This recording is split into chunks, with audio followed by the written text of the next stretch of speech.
Hi everybody, welcome to my channel. My name is Cory.scott. I am a realtor in the Atlanta, Georgia area with Caldwell Banker, the West Paces Ferry Buckhead office.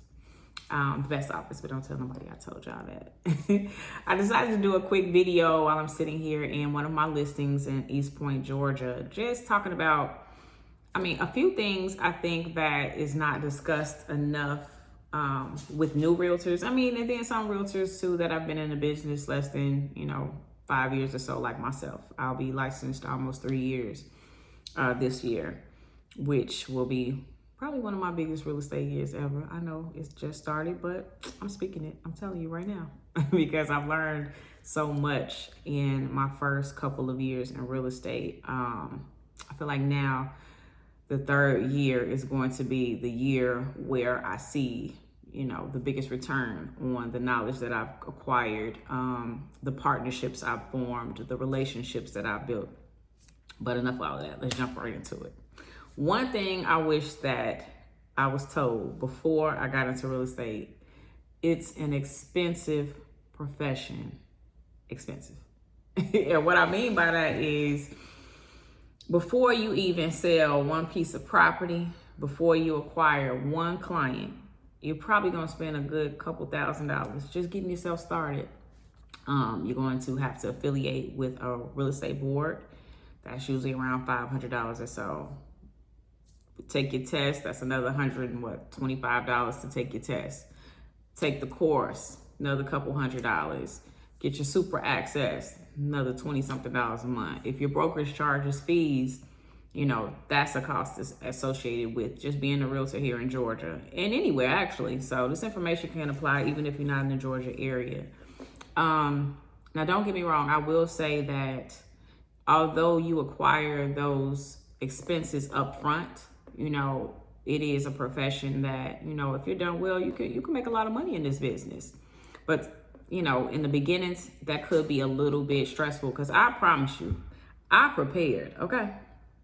I saved so I can go ahead and jump into, full-time sales. Now, mind you, I already had a sales background, but I knew that I was going to have some savings because I didn't know how long it was going to be before I generated my first commission check. And baby, when I tell you, everybody said, oh, you need about 6 months, 9 months of savings. I had that. I swear it went in 30 days. Like, I don't understand. And not only, is it the money that you're going to spend, acquiring your license or just getting yourself up and running, websites, cards, things like that. Don't forget all these functions, all these realtor events. Like, you got to get out there because you can't be a secret agent. So you're going to spend money on that. You got to look up to par too. That's a whole nother conversation.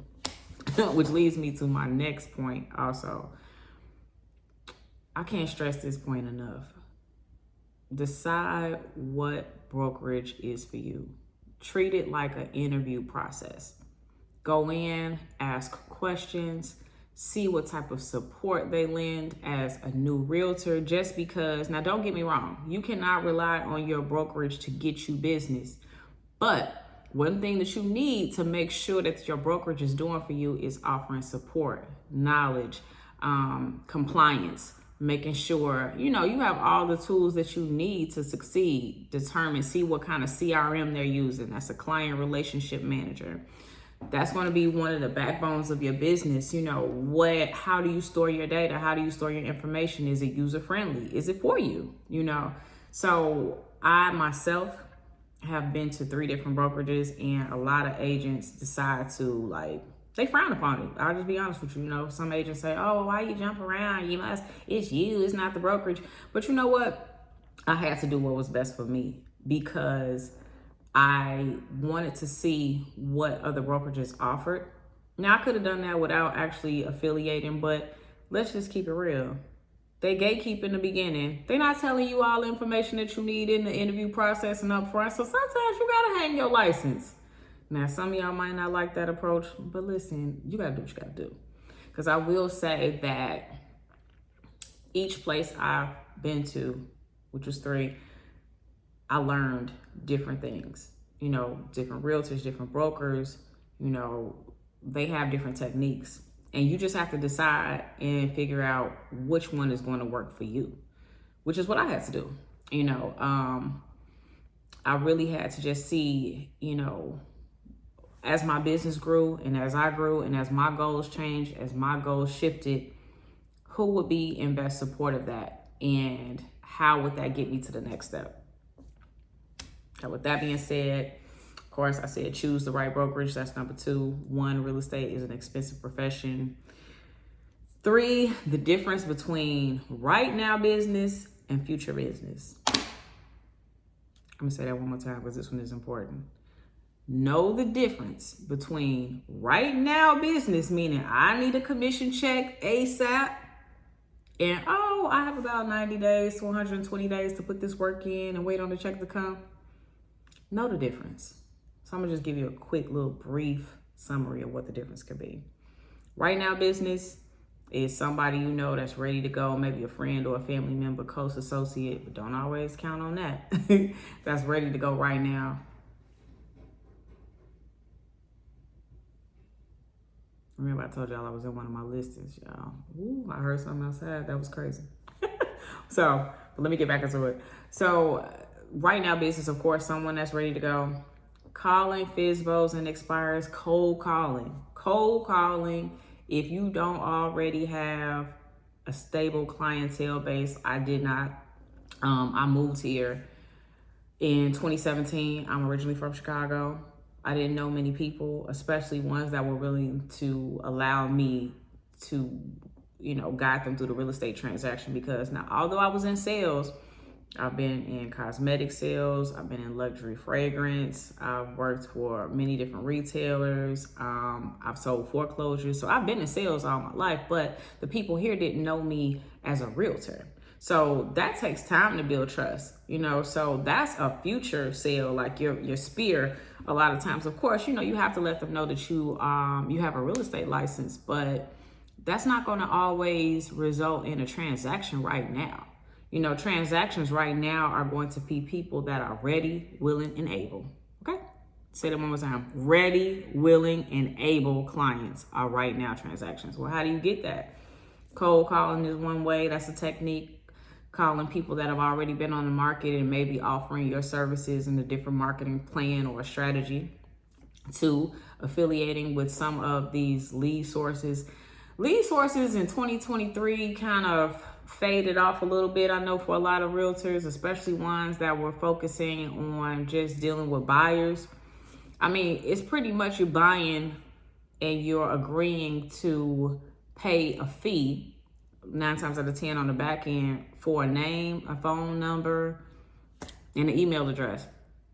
And that might sound absurd, but to those in real estate, we understand the value of having a lead. But the thing is, a lead doesn't always result in a transaction. So that's another point. You know, invest in your education. Invest your time. Take your time and like learn your scripts. Learn, you know, processes. Learn how to set up your database. A lot of times it's hard to find a mentor right away because, I mean, you just have to see, you know, not everybody's technique is going to be, you know, similar to the one that you want to adopt in your business. It's not going to always, you're not going to always agree, you know, so you have to take the time to find the right mentor also. So that brings me to point number 4. What I've learned in the past is there are very few realtors, especially successful ones, that will have the time, first off, you know, to sit with you and walk you through some of these transactions, because each and every transaction is different. It's so complex. You know, what you learned in one transaction might not even apply in the next one. And, you know, don't even get me started about funding and, you know, knowing the ins and outs and the proper terms and how to, you know, protect your client. But that's a whole nother story. But let me just circle back to my point about a mentor. A lot of top producing agents don't have the time to sit and mentor you. So, you know, it's more so common for them to start to form teams. You know, you can learn a lot being on a team. It just depends on how open, how coachable your mindset is when you join the team. You know, a lot of agents tell me in the beginning, I would never join the team. You got to split your commission but you know what? Yes, I did have to split my commission in the beginning, but that was a choice that I made. So that way, I could learn from the best.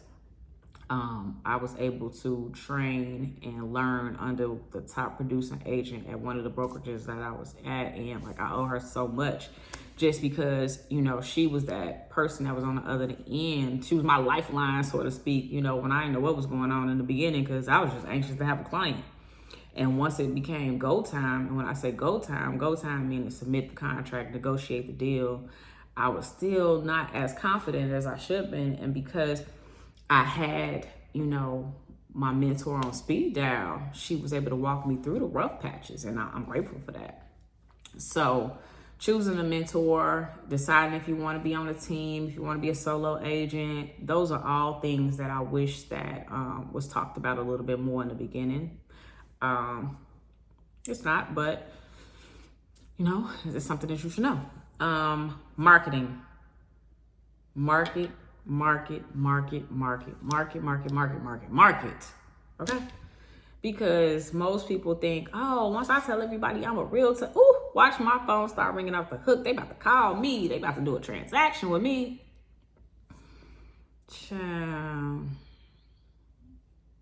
No. So most of the time your business will come from complete strangers. Marketing on the internet, giving the stats of your brokerage when you are a new realtor in the beginning, you won't have, any past experience to speak about. So you're going to have to rely on the reputation of the brokerage, which brings me back to point number 2, choose your brokerage wisely, because you have to make sure that the reputation that they have is known, or maybe you need a larger brokerage, to go ahead and rely on their name, or a mentor to rely on their past experience. And now don't get me wrong, some people might say, well, I don't want to go ahead and say that, I don't have nothing going on. I don't want to talk about somebody else's business. But guess what? In the beginning, that's all the leverage that some new realtors have. Until you get that first transaction under your belt, you have to rely on that, because think of your brokerage as your team, your support, your backbone. That's your foundation. That's your people. You know what I mean? So when it comes down to selling yourself on why someone should choose you, you also have to talk about the support that you have as well. That's so important in the beginning, until you get to the point where you can say, all right, I got 5 million sold in a short amount of time, or 8 million sold, or whatever, and which are low numbers, actually. There are people out there doing 80 million, 100 million a year. It takes time to get there. So in the beginning, you're going to have to rely on the resources that you have, which is going to be your brokerage, maybe your mentor, your broker, so you have to make sure you affiliate with the right team. Number 5, this is a hardcore sales job.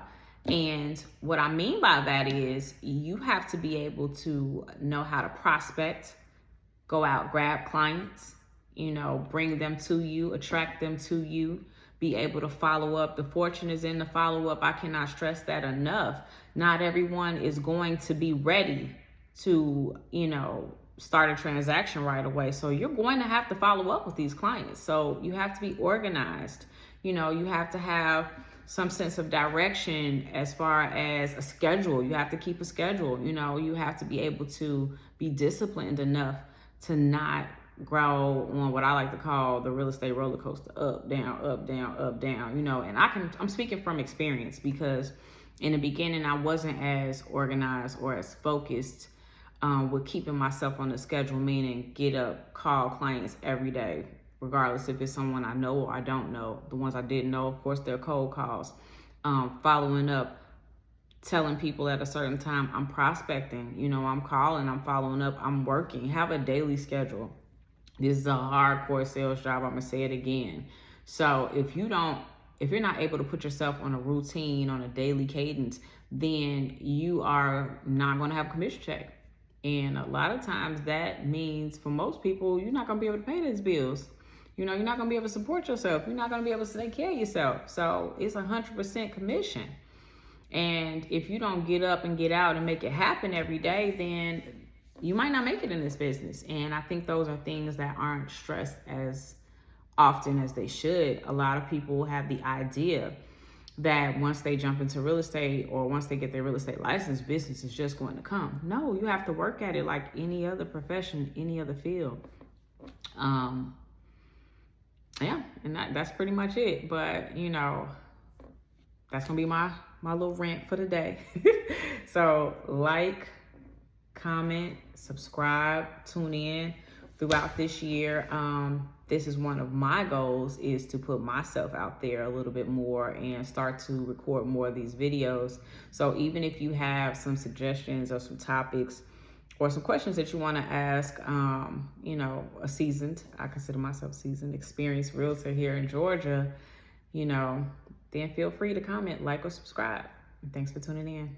Thanks.